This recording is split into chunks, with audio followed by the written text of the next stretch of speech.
میرا نام پرویز خان مندوخیل ہے. میں جوب سے تعلق رکھنے والا ہوں اور کانٹریکٹر ایسوسی ایشن بلوچستان کا انفارمیشن سیکریٹری ہوں اور اس کے ساتھ ساتھ فائنانس سیکریٹری بھی ہوں. میں خیر محمد صاحب آپ کا بہت مشکور ہوں کہ آپ ہمارے دفتر تشریف لائیں اور اس اہم موضوع پہ آپ نے ہمارے ساتھ بات کرنا مناسب سمجھا. اچھا سر، حال ہی جو بارشیں ہوئے اس میں مختلف ڈیم ٹوٹ گئے. جی جی تو حکومت نے یہ سارا جو ذمہ داری ہے وہ ٹھیکیدار پہ عائد کر دی ہے. اس حوالے سے آپ کیا کہیں گے؟ اس حوالے سے تو یہ تو بہت ڈائریکٹ اپروچ ہوگا کہ ساری ذمہ داری انہوں نے ڈال دی ٹھیکیدار کے سر پہ. ٹھیکیدار بالکل اپنے آپ کو اس کا وہ قصوروار مانتا ہے کہ جب اس کے ساتھ انجینئر بھی کٹہرے میں کھڑا ہوگا، اس کے ساتھ کنسرنڈ منسٹر بھی کٹہرے میں کھڑا ہوگا، اس کے ساتھ کنسرنڈ چیف انجینئر اور کنسرنڈ سیکریٹری بھی اسی محکمے کا کٹہرے میں کھڑا ہوگا. تب جب جا کے وہ پھر بات بنے گی کہ کون قصوروار کتنا ہے. اور قصوروار یہ جس ریٹوں پہ ہم آج کل کام کر رہے ہیں، یہ پیچھے جو ہم نے جن ریٹوں پہ کام کیا ہے 98 کے شیڈول میں، یہ کچھ ڈیمز ابھی کی بنی ہوئی ہیں، کچھ 98 کے شیڈول میں بنی ہوئی ہیں. مگر جن ریٹوں پہ ہم لوگ کام کر رہے ہیں اس وقت، یہ ڈیم کا بننا بھی خود ایک معجزہ ہے. جہاں پہ 50% جو ہے 50% کے فنڈ تک کمیشن اور ایکسیپٹنس کی مد میں چلے جاتے ہیں، وہاں پہ ڈیم کا خود بننا بھی ایک معجزے سے کم نہیں ہے. مثلا میں آپ کو بتا دیتا ہوں کہ اس میں کنسرنڈ منسٹر جو ہوتے ہیں، جو علاقے کے جس کے فنڈ ہوتے ہیں یا جس کا فنڈ ہونا چاہیے، اس میں 14% منسٹر کے ہو جاتے ہیں. 14% of the total cost of construction جو ایک پی این ڈی ایک PC1 بنتا ہے، اس کے 14% جو ہے وہ ڈائریکٹ منسٹر کے پاس چلے جاتے ہیں.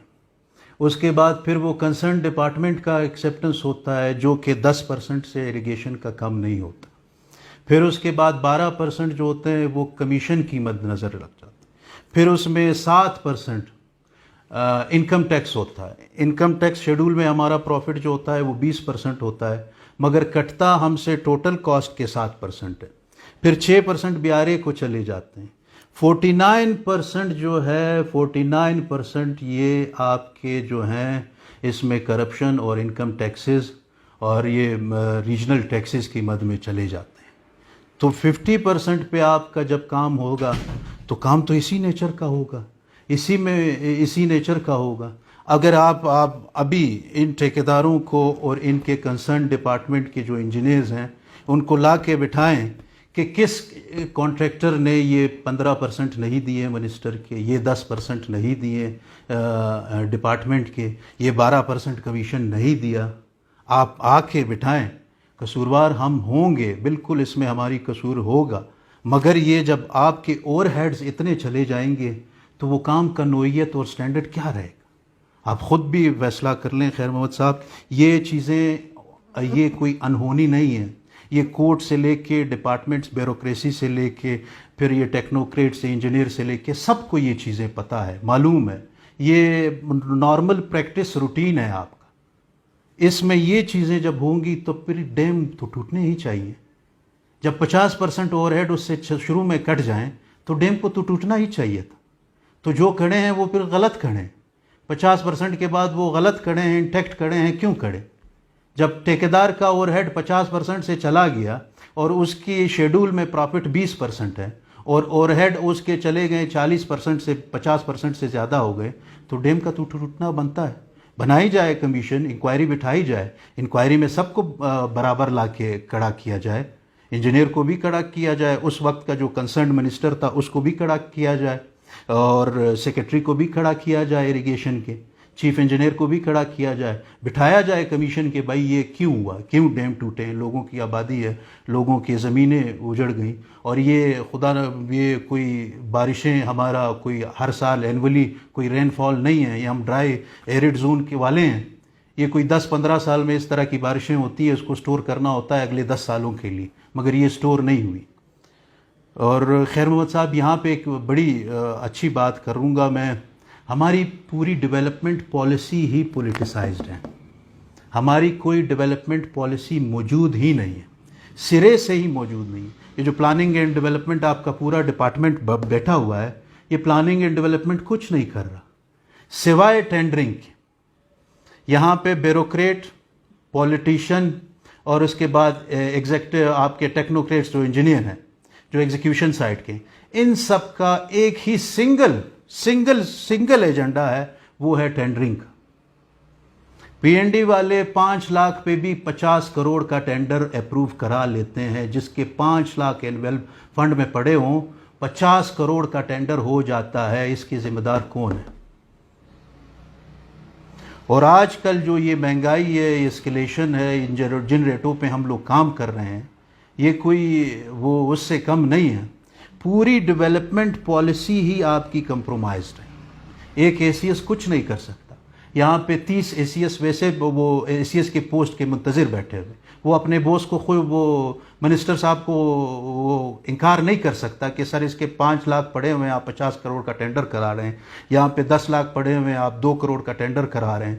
تو یہ پوری پالیسی ہی آپ کی کمپرومائزڈ ہے. نہ اس میں فائنینشیل فیزنگ ہے، نہ اس کی وہ ٹیکنیکل کمیٹی ہے، اس پروجیکٹ کی اسکروٹنی ہوتی ہے کہ یہ پروجیکٹ کس کے لیے ہے، کس طرح بنا ہوا ہے.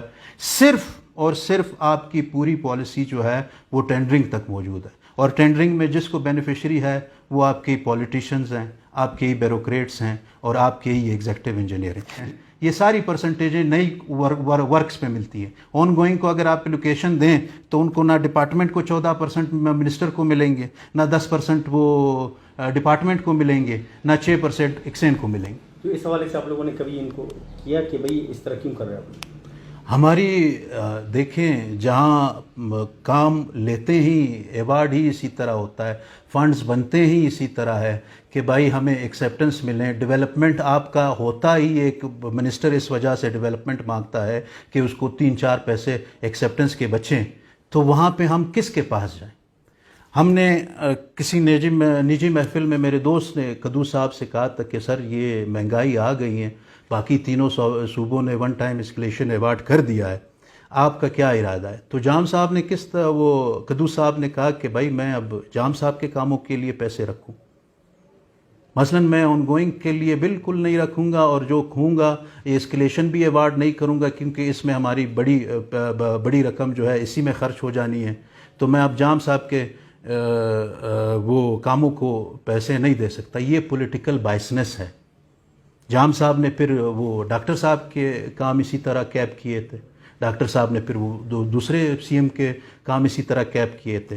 مثلاً from the day 1 till the and contractor سفر کرتا ہے. کانٹریکٹر کی سفرنس سب سے زیادہ ہے، from the allocation till release from finance, پھر اس کے بعد آپ کا ایکسچینج سے ریلیز لینا، یہ سارا پی این ڈی سے ایلوکیشن بنوانا، یہ سارا کانٹریکٹر کے وہ ہے. اور ہر موڑ پہ، ہر جگہ پہ کانٹریکٹر کمپرومائز کرتا ہے اور یہ پیسے ان کو اپنے حق کے لیے، اپنے ایلوکیشن بنوانے کے لیے، اپنا ایلوکیشن لینے کے لیے، فائنینس سے اپنا ریلیز لینے کے لیے ہر موڑ پہ ایک بندہ بیٹھا ہوتا ہے جس نے چھری ہاتھ میں رکھی ہوتی ہے کہ بھائی ہمارا پرسنٹ ادھر رکھو. نہیں، اگر یہ اسی طرح رہے گا تو آگے بھی اسی طرح ڈیم ٹوٹتے رہیں گے، روڈ اسی طرح بہہ جائیں گے. سر اگر یہ پرسنٹیجز جو میں نے ابھی آپ کو بتائے ہیں، اگر ان پرسنٹس پہ کام ملتے رہیں تو نہ ہی ہماری کوئی ڈیولپمنٹ پالیسی ہوگی، نہ ہی ہمارا کوئی نظام ہوگا، نہ ہی ہمارا کوئی کام کا سٹینڈرڈ ہوگا. جب دیکھیں میں ایک کانٹریکٹر ہوں، میرا یہی ایک بزنس ہے، میں کوئی دواؤں کا کارخانہ نہیں چلاتا، کوئی انڈسٹری دوسری میری ہے نہیں. میرا جو شیڈول میں جو پروفٹ ہے، جو بندہ لاکھوں کروڑوں لگا کے ایک کام لیتا ہے، جو شیڈول میں اس کا 20% پروفٹ ہوتا ہے، اگر وہ پروفٹ اس کو 10% بھی انشور ہو تو ٹھیکیدار ان کاموں پہ کبھی کمپرومائز نہیں کرے گا، نہ اس کو ضرورت ہے کمپرومائز کرنے کی. ہم میں بھی بلیک شپس ہوں گے جو کرتے ہوں گے، مگر یہ ہے اگر 10% 20% ہمیں شیڈول میں پروفٹ ہے، الاؤ ہے، رکھا گیا ہے، جس کے تحت ہم ٹیکسز دیتے ہیں، جس کے تحت ہم وہ اپنے اوور ہیڈ سنبھالتے ہیں، جو دوسرے خرچے کرتے ہیں، اگر اس میں سے ہمیں 10% بھی ملے تو 10% بھی جو ہے اس پہ ٹھیکیدار وہ حامی بھر دے گا کام کرنے کی، نہ اس میں کمپرومائز ہوگا، نہ اس میں کوئی دوسری سٹینڈرڈ میں کوئی کمی ہوگی. مگر اگر یہ پریکٹسز رہیں اور یہی پولیٹیکل بائسنس رہا کہ بھائی جام کے کاموں کو میں نے نہیں دینا ہے، جام نے ڈاکٹر صاحب کے کاموں کو نہیں دینا ہے، ڈاکٹر صاحب نے پھر وہ ان کے کاموں کو کیپ کرنا ہے، ریشنلائز کرنا ہے۔ دیکھیں اگر ایک ٹھیکیدار کام لیتا ہے تو ٹھیکیدار کو فائنینشیل فیزنگ کا اس کا مسئلہ نہیں ہونا چاہیے، فائنینشیل فیزنگ حکومت کا مسئلہ ہوتا ہے۔ فائنینشیل میں کیوں بھاگوں پی این ڈی کے پیچھے، اپنے فنڈز کے پیچھے کیوں بھاگوں؟ جب کام ایوارڈ ہو رہا تھا، پہلے سال کے فنڈ، دوسرے سال کے فنڈ، اگر 3 سال کا پروجیکٹ ہے اس 3 سال میں حکومت نے مجھے وہ فنڈز انشور کرنے ہیں، اگر وہ رہ گیا پیچھے تو اس میں میری قصور کوئی نہیں۔ یہ بلوچستان میں آپ کا سب سے جو وائٹل دوسرا کنسرن ہے یہ فائنینشیل فیزنگ کا ہے۔ فائنینشیل فیزنگ اس وجہ سے نہیں کرتے کہ اگر انہوں نے پورے پیسے رکھ دیے تو ان کی فیس ڈی پی کم پڑ جائے گی، ہر منسٹر کو وہ خوش نہیں کر پائیں گے، تو وہ ہر کسی کے لیے اتنا رکھ لیں کہ ٹھیکیدار کے